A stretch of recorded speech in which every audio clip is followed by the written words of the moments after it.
بسم الله الرحمن الرحيم. الحمد لله والصلاة والسلام على رسول الله وعلى آله وأصحابه أجمعين. أما بعد. ناظرین کرام، السلام علیکم ورحمۃ اللہ وبرکاتہ۔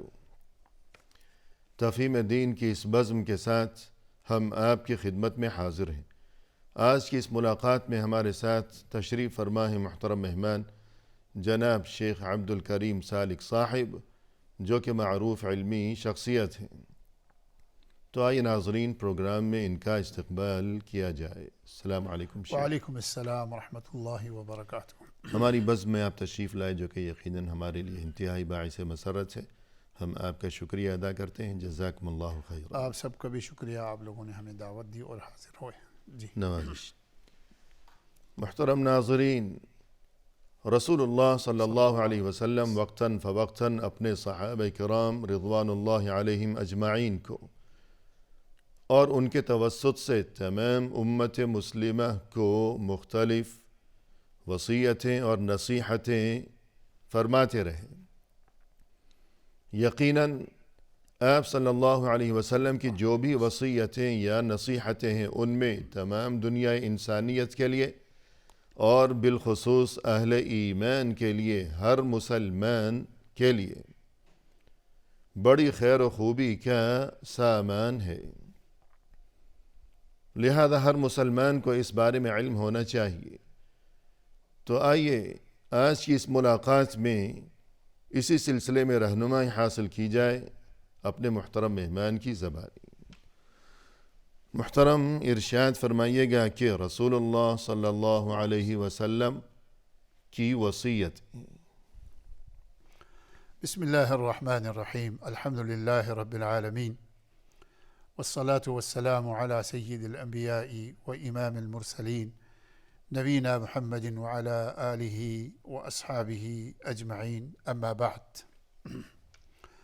بلا شک نبی پاک صلی اللہ علیہ وسلم نے مختلف موقعوں پر مختلف صحابہ کرام سے مختلف اہم باتوں پر وصیت فرمائی ہے۔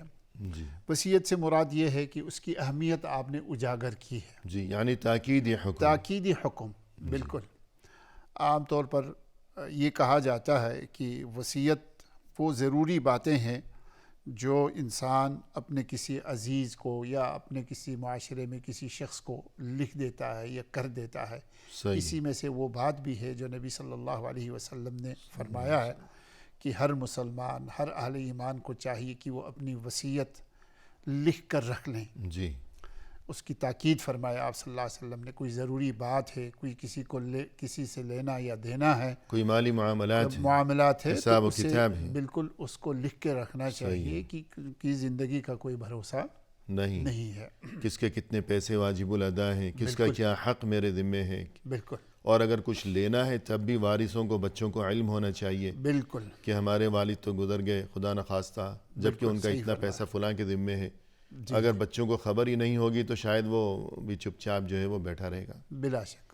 تو اس لیے تمام معلومات ہونی تاکید چاہیے۔ فرمائے، خود قرآن کریم میں بھی موجود ہے کہ جن لوگوں نے جو وصیت کی ہے اس کی پابندی کی جائے، اس کو ادا کیا جائے وقت پر، جو ہے یہ ضروری ہے۔ جی، اب قرآن کریم کھول کے آپ دیکھ لیجئے، اللہ اور اس کے رسول صلی اللہ علیہ وسلم نے جس کی سب سے زیادہ تاکید فرمائی یا جس کی طرف لفظ وصیت کا لفظ فرمایا خود قرآن کریم میں اللہ تعالیٰ نے بھی اور محمد رسول اللہ صلی اللہ علیہ وسلم نے بھی، وہ ہے فرمایا کہ تقوی اختیار کرو۔ صحیح۔ قرآن میں بھی ہے، اللہ تعالیٰ نے فرمایا کہ اللہ کی وصیت ہے اولین و آخرین سب کے لیے، وہ کیا ہے؟ اتقوا اللہ، اللہ سے ڈرتے رہو۔ وَلَقَدْ وَصَّيْنَا الَّذِينَ أُوتُوا الْكِتَابَ مِنْ قَبْلِكُمْ وَإِيَّاكُمْ أَنِ اتَّقُوا اللَّهَ۔ بلا شک اللہ نے تم سے پہلے لوگوں کو بھی یہی وصیت کی تھی، اور یہی وصیت اللہ کی طرف سے تمہارے لیے بھی ہے، یعنی امت محمدیہ کے لیے، جی، کہ ان اتقوا اللہ، اللہ سے ڈرتے رہو۔ یہ سب سے اہم ترین وصیت ہے۔ وصیت ہے، بلا شک۔ اسی طرح نبی پاک صلی اللہ علیہ وسلم نے بھی حضرت اور یہ اکابر کا طریقہ رہا ہے کہ جب بھی کوئی دینی شخصیت جو ہے وہ کسی کو وصیت کرتے ہیں، دینی حضرات، تو ان کا یہ طریقہ رہا ہے اکابر کا کہ جو بھی وصیت مقصود ہے، کوئی مالی معاملہ ہے، گھریلو معاملات ہیں یا معاشرت یا جو کچھ بھی ہے، لیکن ابتدا اسی سے کہ میں تمہیں وصیت کرتا ہوں اللہ سے ڈرتے رہنے کی، بالکل کہ سب سے پہلی بات یہ ہے، ہاں، اس کے بعد جو چیز جو کچھ بھی اصل مقصود ہو۔ حتیٰ کہ جو نکاح کی جو مجلسیں ہیں اس میں بھی اس چیز کی بڑی تاکید کی جاتی ہے، ابتدا اسی سے ہوتی ہے، ابتدا اسی سے ہوتی ہے۔ میاں بیوی کا دلہا دلہن کا جب نکاح پڑھایا جاتا ہے تو اس میں انہی آیات کو پڑھا جاتا ہے خطبہ نکاح کے موقع پر کہ جن میں تقوی یعنی خوف خدا کا حکم دیا گیا ہے۔ وہ بھی حضرت حضور صلی اللہ علیہ وسلم کے اصل میں اسوہ ہے کہ حضور صلی اللہ علیہ وسلم اپنے تمام خطبوں میں اسی لفظ کو بار بار دہراتے تھے۔ صحیح، اتقوا اللہ کا لفظ جو ہے بار بار فرماتے تھے، انہی آیت کو زیادہ دہراتے تھے جن میں تقوی اختیار کرنے کا حکم ہے۔ صحیح، چونکہ تقوی جو ہے وہ کیا ہے، ایک جامع لفظ ہے، بالکل، اللہ سے ڈرنا، اللہ کا خوف۔ تو جس شخص کے اندر یہ چیز پیدا ہو جائے تو سبھی کچھ مل گیا، سبھی کچھ مل گیا۔ رأس الحکمت مخافت اللہ، کہ عقل مندی کی جتنی بھی باتیں کی جائیں، چاہے دیوان کے دیوان اور دفتر اور کتابیں لکھ دی جائیں، لیکن خلاصہ یہی ہے کہ اصل بات یہ ہے کہ مخافت اللہ، اللہ سے ڈرو، کہ انسان کے دل میں اللہ کا خوف پیدا ہو جائے تو بس سب ٹھیک ہے۔ بلا شک، وہ دشمن بھی ہو، کسی کے ساتھ کوئی اختلاف بھی اگرچہ ہو گیا ہو، لیکن انسان جانتا ہے کہ آج کل میری اس کے ساتھ ناراضگی چل رہی ہے، لیکن اس کے باوجود انسان مطمئن رہتا ہے کہ ناراضگی اپنی جگہ، لیکن چونکہ اس کے دل میں اللہ کا خوف ہے، یہ متقی قسم کا انسان ہے، تو یہ میرے خلاف کوئی سازش نہیں کرے گا، سبحان اللہ، مجھے کوئی نقصان نہیں پہنچائے گا۔ بالکل، جبکہ اگر دل میں خوف خدا نہیں ہے تو خواہ کوئی حقیقی بھائی ہو، جو کچھ بھی ہو، باپ بیٹے ہوں، کتنا ہی قریبی رشتہ کیوں نہ ہو، لیکن اگر خوف خدا نہیں ہے، تقوی نہیں ہے، تو پھر وہ کوئی بھی نقصان پہنچا سکتا ہے۔ بلا شک، تو اصل چیز ہے تقوی۔ بالکل، اسی سے نبی صلی اللہ علیہ وسلم کی وہ بات بھی، وہ حدیث بھی یاد آ رہی ہے کہ آپ صلی اللہ علیہ وسلم نے فرمایا کہ لا تصاحب الا مؤمنا ولا یأکل طعامک الا تقی، سبحان اللہ، کہ جب رہو تو مومن کے ساتھ رہو، اچھے لوگوں کی صحبت میں رہو، جی اور تمہارا کھانا جب کھائیں تو متقی پرہیزگار آدمی کھائے تو تمہیں دعا دے گا، جی بالکل، یعنی جو اس سے برکتیں حاصل آئیں گی۔ اتنا قریبی جو تعلق خاطر ہے کہ کھانوں تک یعنی ایک ساتھ اٹھنا بیٹھنا، کھانا پینا، بالکل، دعوتیں، گھروں میں آمد و رفت، یہاں تک جو تعلق ہے وہ جو صرف متقی لوگ ہیں ان کے ساتھ اتنا تعلق خاطر بلا شک۔ ہونا چاہیے۔ اب تقوی کا مفہوم ہی علماء نے جیسے یہ بیان کیا ہے کہ جن امور کا اللہ تعالیٰ نے حکم دیا ہے کرنے کا اس کو کیا جائے، اور جن کاموں سے اللہ تعالیٰ نے منع فرمایا ہے ان سے رکا جائے، دور رہا جائے۔ جی تو جس شخص کے اندر یہ چیز پیدا ہو گئی، جی، ایک بات اور بھی، ایک شرط ہے، جی، امتثال ما امر اللہ بھی، اللہ نے جس چیز کا حکم دیا ہے اس کو پورا کیا اس جائے، کو پورا کرنا، اس پہ عمل کرنا، واجتناب ما نہی عنہ، جس چیز سے اللہ نے روکا ہے اس سے آدمی دور رہے، بالکل، بس اتنا کافی نہیں۔ طمعا فی ثوابہ وخوفا من عقابہ، عقابی، صرف اللہ سے ثواب کی امید رکھتے ہوئے بلا شک، اور صرف اللہ کے خوف کی وجہ سے، اللہ کے عذاب و عقاب سے جی ہاں، ڈرتے ہوئے، کہ اس جذبے کی وجہ سے کہ اللہ راضی ہو جائے، مجھے اللہ کی طرف سے اجر و ثواب نصیب ہو جائے، اور یہ کہ اللہ کے عذاب سے، جہنم سے مجھے نجات نصیب ہو جائے، صرف اس سوچ کی وجہ سے، اس جذبے کی وجہ سے ہر خوبی کو اپنانا، ہر برائی سے اپنا دامن بچانا، یہ ہے تقوی۔ بلا شک، نہ یہ کہ دکھاوے کی خاطر یا کسی اور مقصد کی خاطر یا دنیاوی مفاد کی خاطر، صحیح فرمایا، تو یہ ہے تقوی کہ ہر خوبی کو اپنائے انسان، ہر برائی سے دامن بچائے انسان، صرف اللہ کی خاطر۔ بلا شک۔ تو یہی بات حضور صلی اللہ علیہ وسلم نے حضرت معاذ رضی اللہ تعالیٰ عنہ کو ایک دفعہ وصیت کرتے ہوئے فرمایا، جی فرمایا اتق اللہ حیث ما کنت، جی جہاں کہیں بھی ہو اللہ سے ڈرتے رہو۔ جہاں کہیں سے مراد ہے چاہے ظاہر میں ہو، چاہے باطن میں ہو، چاہے لوگوں کے پاس ہو، چاہے اکیلے میں ہو، صحیح، اللہ سے ڈرتے رہو، اللہ کا خوف تمہارے دل میں موجود ہونا چاہیے۔ جی، یعنی کوئی لوگوں کی نگاہوں کے سامنے ہو یا لوگوں کی نگاہوں سے دور ہو، مخفی ہو، پردے میں ہو، بلا خلوت میں ہو یا جلوت میں ہو، ہر لحاظ میں، ہر حالت میں ہمیشہ یہ بات ذہن میں رہے کہ اور کوئی دیکھے یا نہ دیکھے، اللہ تو دیکھ رہا ہے۔ یہ بات بہت بڑی ہے حقیقت میں۔ بالعموم ہم بحیثیت انسان لوگوں کے سامنے تو کوشش کرتے ہیں کہ ہماری برائی ظاہر نہ ہو، ہماری غلطیاں ظاہر نہ ہوں، جی لیکن اکیلے میں انسان جی ہاں، بس تو اصل تقویٰ تو وہی، اصل تقویٰ اصل تو ایمان حقیقت وہی میں یہی ہے کہ خود انسان رسول صلی اللہ علیہ صلی وسلم اکثر یہ دعا کیا کرتے تھے کہ اللہم انی اسألک خشیتک فی الغیب والشہادہ، بلا شک اور بعض دعاؤں میں اس قسم کے الفاظ ملتے ہیں کہ فی السر والعلن، والعلانیہ نہ کہ یا اللہ تنہائی میں بھی اور یہ کہ لوگوں کے سامنے بھی ہر حال میں مجھے تیرے خوف و خشیت کی نعمت نصیب رہے، نصیب فرما۔ تو یہ ہے تقویٰ۔ تو یہ بہت بڑی نعمت ہے حقیقت جی میں، ہاں۔ جس کو حاصل بھی ہو جائے۔ تو ہمارا جو موضوع گفتگو ہے آج کی اس نشست میں کہ رسول اللہ صلی اللہ علیہ وسلم کی بعض وصیتیں ہمارے لیے، امت کے لیے، تو ان میں سے یہ پہلی وصیت جس کا تذکرہ آج کی اس نشست میں کیا گیا وہ یہ کہ آپ صلی اللہ علیہ وسلم نے یہ وصیت فرمائی، اتق اللہ حیث ما کنت، تم اللہ سے ڈرتے رہو ہمیشہ جہاں کہیں بھی تم ہو۔ بلا شک، یہ ایک وصیت ہو گئی، بلا شک۔ مزید کوئی وصیت؟ مزید حضور صلی اللہ علیہ وسلم سے بعض صحابہ کرام نے ذکر کیا ہے کہ حضور صلی اللہ علیہ وسلم نے ایک مجلس میں بعض صحابہ کو یہ وصیت فرمایا اوصیک ان تستحی من اللہ عز وجل کما تستحی من الرجل الصالح من قومک۔ جی آپ صلی اللہ علیہ وسلم نے فرمایا لوگوں سے کہ تم لوگ اللہ سے حیا کرو، اللہ سے شرم کرو، جی ان تستحی من اللہ، اللہ تعالیٰ سے حیا کرو، جس طرح تستحی من الرجل الصالح من قومک، جس طرح تم اپنے محلے، اپنے شہر کے نیک آدمی سے تم حیا کرتے ہو۔ جی مطلب یہ ہے کہ انسان اگر کوئی برا کام کرنے والا بھی ہوگا تو وہ کم از کم اچھے لوگوں کے سامنے نہیں کرے گا، اچھے لوگوں سے تھوڑا بہت اس کا لحاظ ہوگا، شرم ہوگی، کوئی شرم ہوگا۔ بہت سے لوگوں کو دیکھا گیا ہے کہ گانا بجا رہے ہیں یا کچھ اور کوئی غلط کام کر رہے ہیں، سگریٹ پی رہے ہیں، جی ہاں، تو کوئی جیسے کوئی نیک آدمی، شریف آدمی یا کوئی بزرگ قسم کا انسان گھر کا بڑا اسے نظر آئے تو فوراً چھپا لیتا ہے۔ جی تو حقیقت میں یہ بھی ایک بہت بڑی بات ہے جو وہ چھپا رہا ہے، احساس تو زندہ احساس تو ہے اس کے دل میں، صحیح، احساس ہی مر گیا تو پھر کیا باقی پھر کیا باقی رہ گیا۔ تو نبی صلی اللہ علیہ وسلم فرماتے جیسے کہ وہ حدیث میں ہے کہ اذا فاتك الحیاء فافعل ما شئت، جی اذا لم تستحی فاصنع ما شئت، جی جب تمہیں حیا باقی نہ رہے تو پھر جو چاہو کرو۔ بلا شک۔ تو الحیاء من الایمان، الحیاء من الایمان، الحیاء خیر کلہ، بلا کہ حیا تو خیر ہی خیر ہے، خیر ایمان کا حصہ ہے، ایمان کی علامت ہے، نشانی۔ تو آپ صلی اللہ علیہ وسلم نے ایک موقع پر یہ وصیت فرمائی کہ اللہ سے شرم کیا کرو جس طرح تم اپنی بستی یا اپنی قوم کے کسی نیک آدمی سے شرم کیا کرتے ہو۔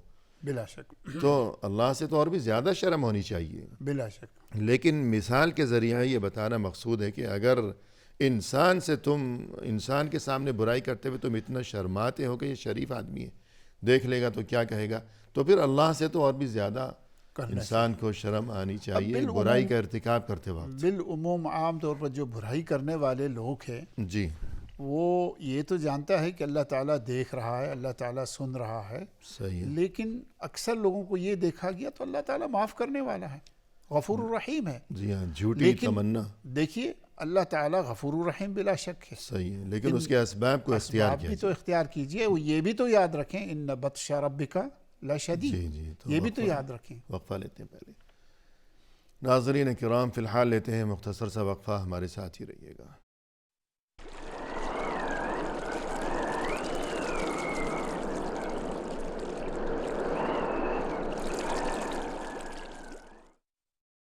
ناظرین وقفے کے بعد ہم حاضر خدمت ہیں، آئیے سلسلہ گفتگو کو آگے بڑھایا جائے اپنے مہمان کی زبانی۔ شیخ، وقفے سے قبل گفتگو یہ چل رہی تھی کہ رسول اللہ صلی اللہ علیہ وسلم کی وصیتیں، تو ان قیمتی ترین بعض وصیتوں میں سے ایک وصیت جس کا آپ نے تذکرہ فرمایا اس سے قبل، یہ کہ آپ صلی اللہ علیہ وسلم نے فرمایا کہ ہمیشہ اللہ سے ڈرتے رہو تم جہاں کہیں بھی ہو، بلا شک، تقوی کی وصیت فرمائی۔ دوسری وصیت جس کا تذکرہ کیا گیا وقفے سے قبل، یہ کہ انسان کو چاہیے کہ وہ ہمیشہ شرم و حیا کو اپنا شیوا و شعار بنائے رکھے، اور یہ کہ انسان کو اللہ سے بھی شرم آنی چاہیے، اللہ کی نافرمانی سے باز رہنا چاہیے، یہ سوچ کر کہ اللہ دیکھ رہا ہے، اللہ میرا خالق و مالک ہے، اللہ کے مجھ پر کتنے احسانات ہیں۔ تو محسن سے تو شرم آتی ہے انسان کو، بلا شک اور یہ کہ اللہ کے سامنے لوٹ کر جانا ہے، حساب دینا ہے، لہذا شرم آنی چاہیے برائی کرتے ہوئے۔ مزید اس سلسلے میں کوئی اور وصیت ارشاد فرمائیے گا۔ مزید دیکھیے نبی پاک صلی اللہ علیہ وسلم توبہ استغفار کا بھی حضور صلی اللہ علیہ وسلم نے صحابہ کرام کو نصیحت فرمائی، تاکید فرمائی۔ اسی سلسلے میں ایک روایت ہے حضرت فقال لمعاذ، حضور صلی اللہ علیہ وسلم نے، رسول اللہ صلی اللہ علیہ وسلم نے لوگوں کو نصیحت فرمائی، وصیت فرمائی تقویٰ پرہیزگاری کا ساتھ توبے کا۔ فقال لمعاذ بن جبل رضی اللہ عنہ حين استوصاه، جی حضرت معاذ بن جبل نے ایک دفعہ آپ سے عرض کیا کہ اللہ کے نبی آپ ہمیں کوئی وصیت فرما دیں، تو آپ صلی اللہ علیہ وسلم نے فرمایا وما عملت من سوء فاحدث للہ فیہ توبۃ، جب بھی تم سے کوئی غلطی سرزد ہو جائے اس غلطی کے بعد اللہ کی طرف رجوع کر لو اور اللہ کی طرف کوئی توبہ ضرور کر لو۔ جی تو یہ ہے کہ انسان سے کوئی غلطی سرزد ہو جائے تو فوراً اللہ کی طرف رجوع کریں، توبہ استغفار کریں، اس کی اللہ کے نبی صلی اللہ علیہ وسلم نے تاکید فرمائی ہے۔ جی یعنی توبہ استغفار کا اہتمام تو ہمیشہ ہی کرنا چاہیے، بلا شک انسان اٹھتے بیٹھتے جو ہے استغفر اللہ، اور یہ کہ توبہ استغفار کا خوب اہتمام ہو، پابندی ہو۔ بلا شک لیکن بالخصوص اگر کوئی گناہ سرزد ہو گیا، کوئی غلطی ہو گئی، تو ایسے میں توبہ کا مزید اہتمام کیا جانا چاہیے، بلا شک کیونکہ جیسا کہ ایک موقع پر آپ صلی اللہ علیہ وسلم نے فرمایا کہ اتبع السیئۃ الحسنۃ تمحوها، بالکل کہ اگر کبھی تم سے کوئی برائی، کوئی غلطی سرزد ہو گئی ہو تو اب تم اور زیادہ اچھے کام کرو، یعنی توبہ بھی کی جائے، پھر یہ کہ مزید اچھے کاموں کی فکر کی جائے، جستجو کی جائے، پابندی کی جائے، تو اس کا اثر یہ ہوگا کہ اس برائی کے جو برے اثرات تھے، جو اثرات بد تھے، ان کا خاتمہ ہو جائے گا، وہ برے اثرات مٹ جائیں گے۔ وہ دیکھیے اللہ تعالیٰ کا کرم ہے، اللہ تعالیٰ نے فرمایا ان الحسنات یذہبن السیئات، جی انسان جب نیکیاں انجام دیتا ہے تو برائیاں خود بخود مٹ جاتی ہیں۔ سبحان اللہ۔ تو یہ اللہ کا کرم ہے، بلکہ اللہ رب العزت نے قرآن کریم میں ایک جگہ فرمایا انسان برائی کے بعد اگر انسان توبہ استغفار کرتا ہے، نیکی انجام دیتا ہے، جی یبدل اللہ سیئاتہم حسنات، جی بہت ان بڑی برائیوں بات کو اللہ تعالیٰ نیکی میں بدل دیتا ہے۔ سبحان اللہ، ہے۔ نہ صرف یہ کہ اس کا وہ گناہ معاف ہو گیا، بلکہ گناہ کے بدلے بھی نیکی لکھ دی سبحان جائے گی۔ اللہ، بس بات ہے نیت کی، اللہ کا کہ کرم دل میں دیکھیے۔ ایمانی کیفیت کیسی ہے، اور دلی جذبات اور وہاں جو دل کی دنیا ہے اس کی صورتحال کیسی ہے۔ تو اللہ تو دلوں کی کیفیات سے خوب باخبر ہے، خوب واقف ہے، خوب آگاہ ہے۔ تو اگر دل میں اتنا سچا ایمان ہو اور اس قدر صدق دل سے انسان توبہ کر رہا ہو، تو اللہ کی طرف سے بھی اس کے ساتھ اس قدر مہربانی کا اور جود و سخا اور فضل و کرم کا معاملہ روا رکھا جائے گا کہ نہ صرف یہ کہ توبہ قبول ہوئی، گناہ معاف ہوا، بلکہ اس گناہ کے بدلے بھی اس کے نامہ اعمال میں نیکی لکھ دی گئی۔ نیکی لکھ دی گئی۔ اب قرآن کریم آپ دیکھ لیجئے، یا ایھا الذین آمنوا توبوا الی اللہ توبۃ نصوحا، اے ایمان والو تم لوگ توبہ کرو، خالص توبہ کرنا۔ اب ایمان والوں کو اللہ فرما رہے ہیں توبہ کرو، جی تو اس کا مطلب یہ ہوا کہ ایمان والوں سے غلطیاں بھی ہوتی ہے۔ جی بالکل۔ یہ اس کے ایمان سے یہ نہیں سمجھیں کہ اب وہ مومن ہو گئے اس سے غلطی ہی نہیں ہوگی، تو گویا وہ فرشتہ بن گیا؟ نہیں، ایسا نہیں ہے کہ ایمان کے بعد بھی غلطی کا امکان ہے۔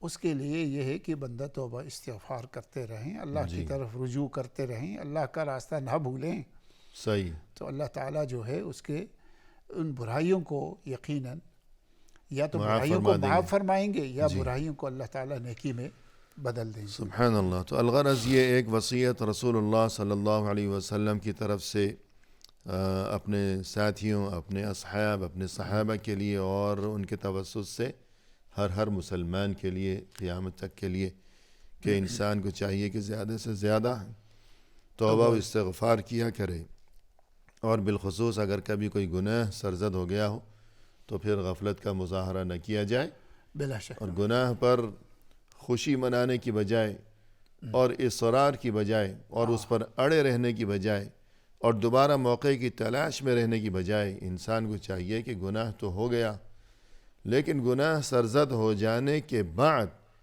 جو حقیقی مؤمن ہے اور جو منافق قسم کا انسان ہے، دونوں میں جو فرق ہے وہ گناہ سرزد ہو جانے کے بعد نمایاں ہوتا ہے۔ بلا شک، یعنی قرآن کریم میں یہ نہیں فرمایا کہ جو ہمارے اچھے نیک بندے ہیں تو وہ کبھی کوئی گناہ ہی نہیں کرتے، بلکہ یہ فرمایا کہ جب گناہ ہو گیا تو وہ فوراً گڑ گڑاتے ہیں، روتے ہیں، نادم اور شرمندہ ہوتے ہیں، توبہ استغفار کرتے ہیں، معافی مانگتے ہیں۔ وَإِذَا فَعَلُوا فَاحِشَةً أَوْ ظَلَمُوا أَنفُسَهُمْ ذَكَرُوا اللَّهَ فَاسْتَغْفَرُوا لِذُنُوبِهِمْ جی ہاں، وَمَن يَغْفِرُ الذُّنُوبَ إِلَّا اللَّهُ سبحان اللہ۔ وَلَمْ يُصِرُّوا عَلَى مَا فَعَلُوا وَهُمْ يَعْلَمُونَ۔ جی، والذین اذا فعلوا فاحشة او ظلموا انفسهم، کہ جب ان سے کوئی برائی کا کام سرزد ہو گیا تو اب وہ اللہ سے توبہ استغفار کرتے ہیں اور اس برائی پر اڑے نہیں رہتے۔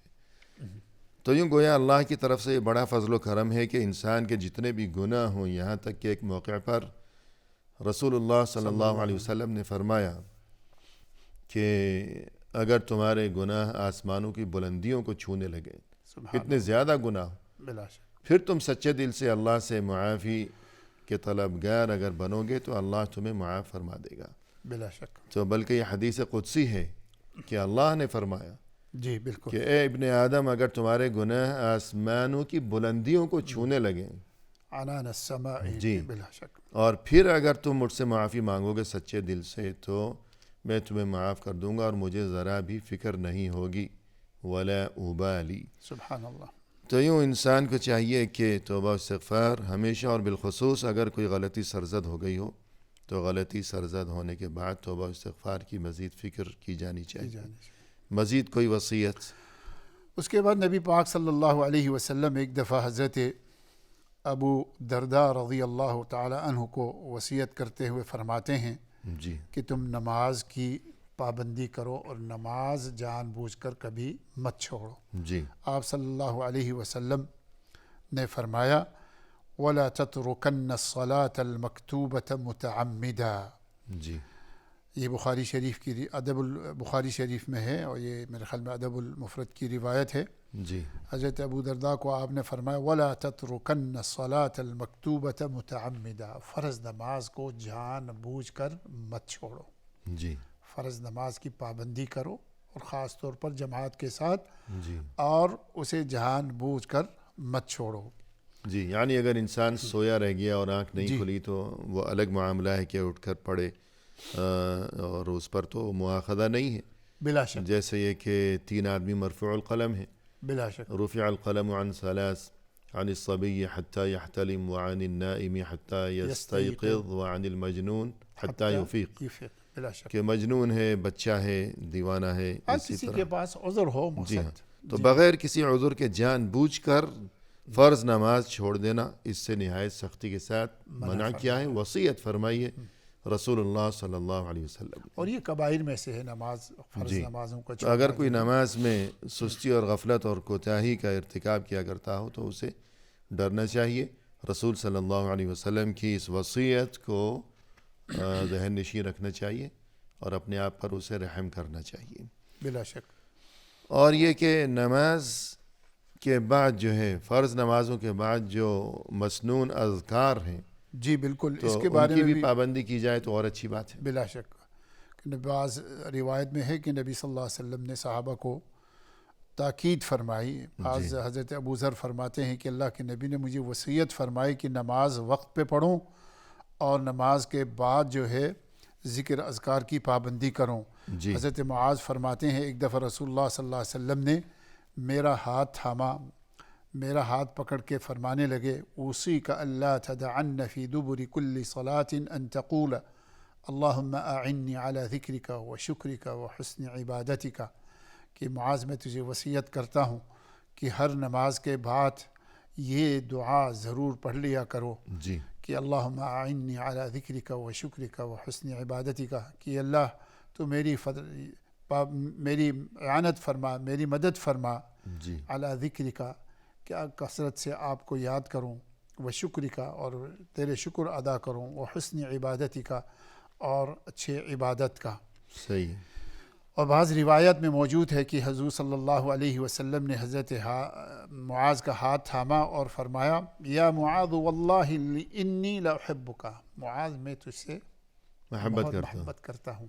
یعنی رسول صلی اللہ علیہ وسلم کی طرف سے اپنے ایک امتی، بلا شک، اور یہ معاذ تھے بھی بالکل نو عمر، جوان، تو جی ہاں، تو یوں ایک نو عمر ہے جس کی بظاہر کوئی خاص حیثیت نہیں ہے، اور ایک محض امتی ہے، اس کے باوجود شفقت کا یہ عالم ہے امت کے لیے۔ آپ صلی اللہ علیہ وسلم کے قلب مبارک میں جیسے قرآن میں بھی فرمائے کہ رؤوف الرحیم، بالمؤمنین رؤوف الرحیم، بلا شک، تو یوں ہاتھ پکڑ کر اور یوں یہ کلمات کہہ کر کہ اللہ کی قسم میں تم سے محبت کرتا ہوں، تو گویا اس چیز کا تقاضا یہ ہے کہ میں تمہیں تمہیں نصیحت کوئی بہت بڑے کام کی بات بتا دوں۔ تو کام کی بات یہ کہ ہر نماز کے بعد یہ دعا کیا کرو کہ یا اللہ تو میری مدد فرما اس بارے میں کہ میں خوب تیرا ذکر کرتا رہا کروں، تیرا شکر گزار بنا رہوں، اور خوب اچھی طرح تیری عبادت کرتا رہوں۔ حسن عبادت، بالکل۔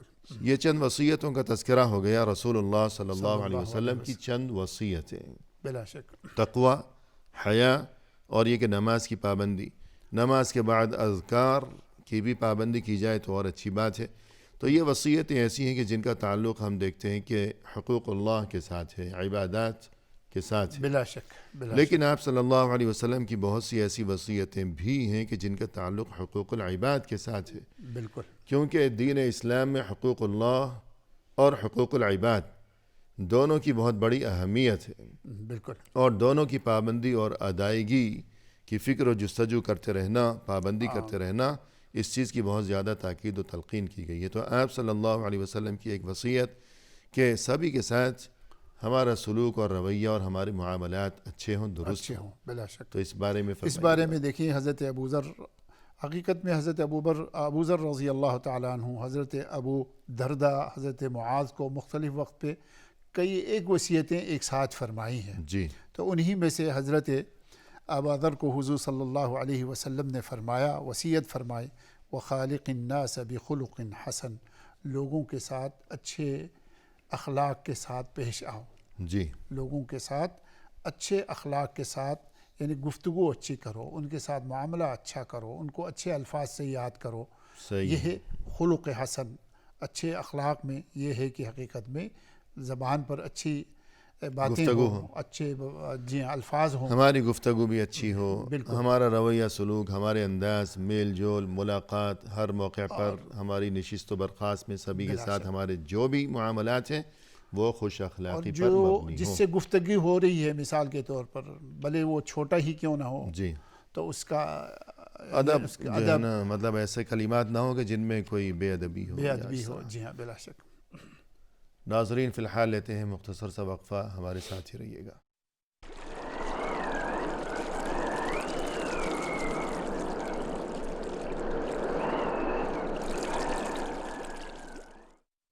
ناظرین وقفے کے بعد ہم حاضر خدمت ہیں، آئیے سلسلہ گفتگو کو پائے تکمیل تک پہنچایا جائے اپنے محترم مہمان کی زبانی۔ شیخ، وقفے سے قبل گفتگو آج کی ملاقات میں یہ چل رہی ہے کہ رسول اللہ صلی اللہ علیہ وسلم کی بعض وصیتیں، بلا شک، تو ظاہر ہے کہ آپ صلی اللہ علیہ وسلم کی جو بھی وصیتیں ہیں تو ان میں ہمارے لیے، تمام امت کے لیے، بلکہ تمام دنیا انسانیت کے لیے قیمتی ترین تعلیمات پوشیدہ ہیں کہ جن میں ہمارے لیے، جنہیں اپنانے میں ہمارے لیے دنیا و آخرت میں صلاح و فلاح موجود اور خیر و خوبی کا سامان موجود پایا جاتا ہے۔ تو گفتگو یہ چل رہی تھی کہ آپ صلی اللہ علیہ وسلم کی ایک وصیت کے سبھی لوگوں کے ساتھ ہمارے معاملات، ہمارا رویہ اور سلوک، ہماری گفتگو، ہمارا لین دین، جو کچھ بھی ہے وہ بہتر ہو، مناسب ہو، عمدہ ہو، خوش اخلاقی پر مبنی ہو۔ بلا شک، یہاں تک گفتگو ہو چکی، لیکن جب بات یہ ہوگی کہ تمام لوگوں کے ساتھ خوش اخلاقی اور اچھا سلوک، اچھا رویہ، تو تمام لوگوں میں بالخصوص سب سے مقدم، سب سے پہلے، سب سے بڑا مقام و مرتبہ، سب سے بڑا درجہ والدین کا ہے۔ بلا شک، تو اس بارے میں آپ صلی اللہ علیہ وسلم کی وصیت ارشاد فرمائیے۔ بلا شک جی، والدین کا جو مقام ہے، والدین کا جو احترام ہے، وہ یقیناً تمام مخلوقات پر سب سے اوپر ہے۔ جی، ایک تو خود اللہ تعالیٰ نے بارہا قرآن کریم میں اس کا ذکر فرمایا ہے، وَوَصَّيْنَا الْإِنسَانَ بِوَالِدَيْهِ حُسْنًا جی وَقَضَىٰ رَبُّكَ أَلَّا تَعْبُدُوا إِلَّا إِيَّاهُ وَبِالْوَالِدَيْنِ إِحْسَانًا۔ تو قرآن کریم میں اللہ تعالیٰ نے والدین کے ساتھ حسن سلوک کا حکم دیا ہے، اور جی حسن سلوک کی کوئی انتہا ہے ہی نہیں جی، اور حقیقت میں۔ حسن سلوک کا جو حکم دیا خود اللہ نے قرآن کریم میں، وہاں بھی وصیت کا لفظ استعمال ہوا، وصیت کا لفظ اور استعمال، ہمارا وصی، موضوع بھی ہے وصیت۔ بلا شک وَوَصَّيْنَا الْإِنسَانَ، اللہ نے فرمایا کہ ہم نے انسان کو وصیت کی وصیت کی ہے، کہ وہ اپنے والدین کے ساتھ ہمیشہ حسن سلوک کا معاملہ روا رکھے۔ بلا شک۔ تو تو یہ رسول دیکھیں، اللہ صلی اللہ علیہ وسلم کی طرف سے بھی وصیت ہے وصیت ہے بلا شک۔ اس بارے میں۔ آپ صلی اللہ علیہ وسلم نے ان کو وصیت کرتے ہوئے فرمایا وَأَطِعْ وَالِدَيْكَ، جی اپنے والدین کی اطاعت کرو، فرمان برداری کرو۔ جی بلکہ قرآن کریم میں تو یہاں تک اللہ تعالیٰ نے فرمایا اگر تمہارے والدین تمہارے مسلک پر نہیں بھی ہے تب بھی صحیح ان کے ساتھ اچھا سلوک کرو، وَصَاحِبْهُمَا یعنی فِي اگر وہ غیر الدُّنْيَا مسلم مَعْرُوفًا۔ ہیں، اگر وہ غیر مسلم ہیں جی تب بھی جو ہے ان کے ساتھ حسن سلوک سے ہی پیش آنا پیش چاہیے، آنا اس چیز کا حکم دیا تو گیا۔ یہاں بھی نبی صلی اللہ علیہ وسلم والدین کا ذکر فرماتے ہیں، صحیح ہے، اس میں مذہب کا کوئی تعلق مذہب کا نہیں کوئی تعلق نہیں ہے۔ تو والدین جس حالت میں بھی ہو، اور اگر وہ واقعی آپ ہی کے مسلک پر ہے، اہل اسلام ہے، مومن ہے، مسلمان، یہ تو اللہ کی بہت بڑی نعمت ہے۔ صحیح۔ جی تو والدین اور کو اگر والدین خدا نخواستہ غیر مسلم ہیں اور حکم یہ دیا گیا ہے کہ والدین کے ساتھ ہمیشہ انسان حسن سلوک کا معاملہ کیا کرے، تو ایسے میں یعنی اگر والدین غیر مسلم ہیں تو انسان جو حسن سلوک کرے گا اپنے ماں باپ کے ساتھ، تو اس میں یہ چیز بھی شامل ہے کہ پیار محبت اور ادب و احترام کے ساتھ، عزت کے ساتھ، نرمی کے ساتھ انہیں دین اسلام کی طرف دعوت دیا کرے۔ بلا شک، بلا شک یہ بھی حسن سلوک میں شامل ہے۔ بلا شک، اس میں کوئی شک نہیں۔ تو والدین کے ساتھ حسن سلوک کی وصیت فرمائی رسول اللہ صلی اللہ علیہ وسلم نے۔ بلا شک والدین کے بعد جو مقام و مرتبہ ہے وہ ہے قریبی رشتہ داروں کا کے حقوق، ان کا مقام و مرتبہ، لہذا قریبی رشتہ داروں کے ساتھ حسن سلوک کی بھی وصیت فرمائی رسول اللہ صلی اللہ علیہ جی وسلم بلا نے۔ شک ابو ذر کی وہ حدیث میں موجود ہے وَأَوْصَانِي أَنْ أَصِلَ رَحِمِي وَإِنْ أَدْبَرَتْ بَعُدَتْ۔ جی حضرت ابو ذر فرماتے ہیں کہ اللہ کے نبی صلی اللہ علیہ وسلم نے وصیت فرمائی کہ میں تمام رشتہ داروں کے ساتھ اچھا سلوک کروں، ان کے ساتھ صلہ رحمی کروں، اگرچہ وہ مجھ سے دور ہی کیوں نہ ہو، یا میرے ان کے تعلقات اچھے نہ بھی ہوں، تب بھی میں ان کے ساتھ اچھا سلوک کروں۔ جی، یعنی اگر کوئی رشتہ دار جو ہے وہ ناراض ہے، فرض کیجئے کہ وہ کسی سے اپنے رشتہ دار سے ناراض ہے، تو ہمیں یہ نہیں سوچنا چاہیے کہ بھئی وہ تو یاد کرتا نہیں ہے، جی تو ہم ہی کیوں ایسے ہی بس گرتے پڑتے رہیں ہمیشہ، بلا شک تو ایسی بات نہیں ہے۔ ایسی جو سلسلے میں رشتے بھی کو جوڑ کر رکھے گا اللہ کے نزدیک وہی عظیم انسان ہے، اسی کے لیے خوشخبریاں ہیں۔ خوشخبری ہے، بالکل تو انسان کو یہ سوچنا چاہیے کہ مجھے اپنے لیے اللہ سے ثواب چاہیے، بلا شک، تو میں یہ کیوں سوچوں کہ وہ میرے ساتھ تو وہ تو مجھ سے ملتا نہیں ہے تو میں کیوں ملوں؟ بالکل۔ تو ہمیں اپنا فائدہ دیکھنا ہے کہ بھئی اللہ کی طرف سے بعض لوگ جو ہے صلہ رحمی اسی لیے کرتے ہیں تاکہ وہ بھی ہمارے ساتھ ایسے ہی معاملہ کریں۔ اگر دونوں طرف سے ہو تو یہ بہت بڑی نعمت ہے، صحیح ہے۔ بہت بڑی بات ہے، بہت ہی فضیلت ہے۔ لیکن اگر ایک طرف زیادہ وہ ہے کہ وہ آپ سے تعلق رکھنا نہیں چاہتا، لیکن آپ کی تو کوشش ہونی چاہیے کہ آپ کا تعلق ان کے ساتھ بالکل، آپ صلی اللہ علیہ وسلم نے فرمایا کہ لیس الواصل بالمکافئ ولکن الواصل الذی اذا قطعت رحمہ وصلها، وصلہ، فرمایا کہ صلہ رحمی کرنا اس سے یہ مراد نہیں ہے کہ اگر کسی نے ہمیں کوئی چیز، کوئی ہدیہ، کوئی تحفہ دیا ہو یا ہمارے ساتھ کوئی اچھا سلوک کیا ہو کسی رشتہ دار نے، تو ہم بھی جواب کے طور پر اس کے ساتھ اچھا سلوک کریں یا ہدیہ دیں۔ برابری کے معاملے میں یہ اصل صلہ رحمی نہیں ہے کہ جس کا حکم دیا گیا۔ صلہ رحمی یہ ہے کہ انسان ہر رشتہ دار کے ساتھ اچھا سلوک کرے، اگرچہ اس کا سلوک ہمارے ساتھ برا ہی کیوں نہ ہو۔ اصل میں یہ بہت بڑا مشکل مسئلہ ہے، جی تو مشکل مسئلہ ہے، لیکن اگر کوئی اس پہ کرامت ہوتا ہے تو یہ لیکن بہت اگر بڑی بات ہے، انسان بہت اگر اس بڑی بات کو نیکی ہے۔ سمجھ لے کہ مجھے اس سے کیا غرض ہے کہ میرا رشتہ دار مجھ سے کیسا سلوک کر رہا ہے، مجھے تو اس سے غرض ہے کہ اللہ اور رسول صلی اللہ علیہ وسلم کی طرف سے مجھے یہ وصیت کی گئی ہے کہ میرا سلوک اپنے رشتہ دار کے ساتھ اچھا ہونا چاہیے، میں اپنا فرض پورا کروں بس۔ یعنی ہر کام میں ہمیں یہ ہونی چاہیے کہ اللہ تعالیٰ میرے اس کام سے خوش ہو جائے، بالکل، وہ اللہ چاہے کے لیے دنیا کے کام ہو، چاہے آخرت کا جی کام ہو، اللہ چاہے اور رسول عبادت صلی ہو، اللہ چاہے علیہ معاملہ ہو۔ وسلم کے احکام اور تعلیمات پر تعمیل اور عمل کے طور پر یہ کام کیا جائے، ہمیں اس سے غرض نہیں کہ دوسرا کیا کر رہا ہے۔ اسی طرح آپ صلی اللہ علیہ وسلم نے خواتین کے ساتھ اور یہ کہ بیویوں کے ساتھ حسن سلوک کی وصیت فرمائی۔ بلا شک آپ صلی اللہ علیہ وسلم نے وصیت فرمائی صحابہ کرام کو، استوصوا بالنساء خیرا، کہ عورتوں کے ساتھ اچھا سلوک کرو، اور بلکہ یہ بھی فرمایا کہ استوصوا کا یہ بھی مفہوم ہے کہ جن کے ماتحت خواتین ہیں ان کے ساتھ اچھا سلوک کرنے کا حکم بھی دو دوسروں کو بھی۔ صحیح ہے۔ آپ صلی اللہ علیہ وسلم نے خود اپنے بیویوں کے بارے میں فرمایا، انا خیرکم و خیرکم لأہلی، میں تم سب کے ساتھ اچھا ہوں لیکن میں اپنے گھر والوں کے ساتھ سب سے زیادہ اچھا ہوں۔ جی بالکل۔ بلکہ ایک روایت میں موجود ہے کہ تم میں سب سے اچھا وہ ہے جو خیرکم للنساء، جو خواتین کے لیے اچھا ہو۔ اور یہاں بھی اللہ کے نبی صلی اللہ علیہ وسلم فرماتے استوصوا بالنساء خیرا، عورتوں کے ساتھ اچھا سلوک کرو۔ اور بلکہ قرآن کریم نے ہی یہ فرما دیا، ان کو مقام عطا فرمایا، وعاشروہن بالمعروف، اور اچھے طریقے سے ان کے ساتھ معاشرت کرو، یعنی ان کے ساتھ حسن معاملہ ہمیشہ۔ یعنی اللہ کی طرف سے قرآن میں یہ حکم ہے کہ وعاشروہن بالمعروف، تم بیویوں کے ساتھ حسن معاشرت یعنی اچھے طریقے سے زندگی بسر کرو۔ بلا شک اگرچہ بیوی کی کوئی بات انسان کو ناپسند ہو، تب بھی انسان کو یہ سوچنا چاہیے کہ یقیناً اس میں اللہ نے کوئی خوبی بھی رکھی ہوگی۔ بلا شک ایسا تو کوئی بھی نہیں ہے کہ جس میں صرف عیوب ہی عیوب ہوں اور خوبی کیوں نہ ہو۔ بیوی میں ایک عیب ہے تو شاید خود انسان کے اندر دو تین عیوب ہوں۔ چونکہ انسان ایسا ہے کہ اس کو اپنا عیب تو نظر نہیں آتا، دوسروں کا نظر تو زیادہ ایک آتا ہے۔ وصیت ہو گئی رسول اللہ صلی اللہ علیہ وسلم کی طرف سے ہمارے لیے کہ ہم میں سے ہر کوئی اپنی بیوی کے ساتھ حسن سلوک کا معاملہ کیا کرے۔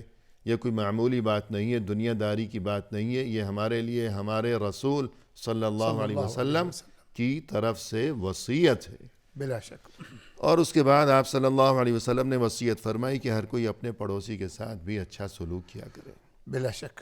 جی اس بارے میں فرمائیے۔ اس بارے میں نبی پاک صلی اللہ علیہ وسلم نے بڑی تاکید فرمائی ہے کہ پڑوسی، جس کو قرآن میں بھی لفظ جار کے ساتھ یاد فرمایا، آپ صلی اللہ علیہ وسلم صحابہ کو وصیت کرتے ہوئے فرماتے ہیں اوصیکم بالجار، میں تمہیں وصیت کرتا ہوں پڑوسی کے ساتھ، یعنی پڑوسی کے ساتھ اچھا سلوک کرو، اس کے ساتھ درست حالت رکھو۔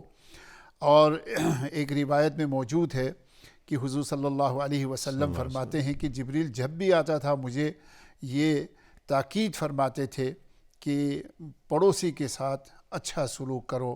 ما زال یوصینی لفظ ہے، ما زال یوصینی جبریل بالجار، مجھے جبریل پڑوسیوں کے لیے اچھا سلوک کرنے کی وصیت کرتے رہے، حتی ظننت انہ سیورثہ، مجھے تو خیال ہوا کہ شاید پڑوسی کو بھی شاید وراثت میں حصہ ملے۔ یعنی جبریل علیہ السلام رسول صلی اللہ علیہ وسلم کو ہمیشہ پڑوسیوں کے ساتھ حسن سلوک کی اس قدر تاکید فرماتے رہے، وصیت فرماتے رہے، یہاں تک کہ رسول صلی اللہ علیہ وسلم کو یہ گمان ہونے لگا کہ شاید پڑوسی کا اتنا بڑا حق ہے جیسے وارث کا حق ہوا کرتا ہے، قریبی رشتہ دار کا حق ہوا کرتا ہے۔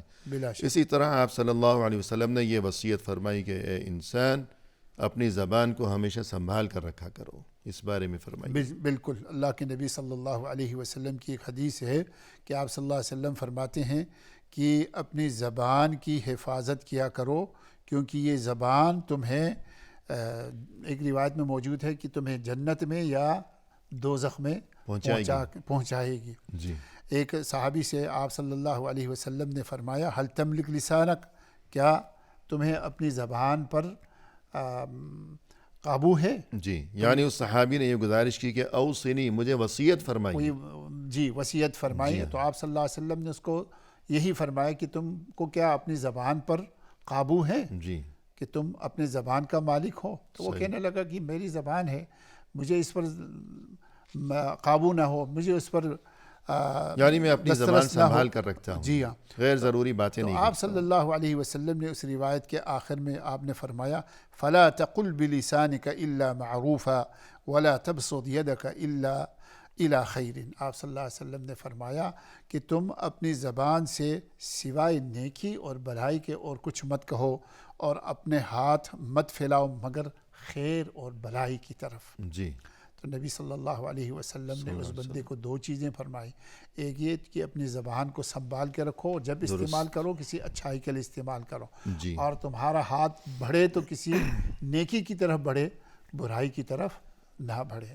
الغرض رسول اللہ صلی اللہ علیہ وسلم کی طرف سے ہمارے لیے تمام دنیا انسانیت کے لیے یہ قیمتی ترین وصیتیں، یہ نصیحتیں، جن میں سے بعض وصیتوں کا تعلق ہے حقوق اللہ کے ساتھ، کہ نماز کی پابندی، اور یہ کہ تقوی، خوف خدا، اور یہ کہ شرم و حیا، اور یہ کہ انسان توبہ و استغفار کی ہمیشہ پابندی کرتا رہے، اور دیگر وصیتیں جن کا تعلق حقوق العباد کے ساتھ ہے کہ ہر ایک کے ساتھ اچھا سلوک، والدین کے ساتھ اچھا سلوک، اور یہ کہ انسان اپنی زبان کی حفاظت کرے، جب بولے تو اچھی بات بولے ورنہ خاموش رہے، اور یہ کہ جو گھریلو زندگی ہے، خاندانی زندگی ہے، تو بیوی کے ساتھ حسن سلوک ہو، اور بیوی کی طرف سے بھی اپنے شوہر کی اطاعت و فرما برداری ہو، تاکہ یوں انسان کی گھریلو زندگی، انسان کی باہر کی زندگی، انسان کی بازار کی زندگی، انسان کی مسجد کی زندگی، انسان پیدائش سے وفات تک جہاں کہیں بھی ہو، اسے ان وصیتوں کو یاد رکھنا چاہیے. پروگرام کے اختتام پر ہم تہہ دل سے آپ کا شکریہ ادا کرتے ہیں کہ آپ تشریف لائے. آپ نے عمدہ انداز میں ہماری اور ہمارے ناظرین کی رہنمائی فرمائی، لہذا جزاکم اللہ بارک اللہ فیکم، جزاکم اللہ خیر. آمین. اسی کے ساتھ محترم ناظرین، اختتامی موقع پر تہہ دل سے ہم آپ کا بھی شکریہ ادا کرتے ہیں کہ آپ نے ہمارا یہ پروگرام دیکھا، اور اس دعا کے ساتھ کہ اللہ تعالی ہمیں توفیق عطا فرمائیں کہ اللہ اور رسول صلی اللہ علیہ وسلم کی طرف سے جتنے بھی احکام ہیں، جتنی بھی وصیتیں ہیں، جتنی بھی تعلیمات ہیں، اللہ ہمیں توفیق عطا فرمائے کہ ہم ان تمام احکام پر عمل کر سکیں، اور یہ کہ اللہ ہمارے ہر عمل کو شرف قبولیت سے نوازے. فی امان اللہ، وآخر دعوانا ان الحمد للہ رب العالمین.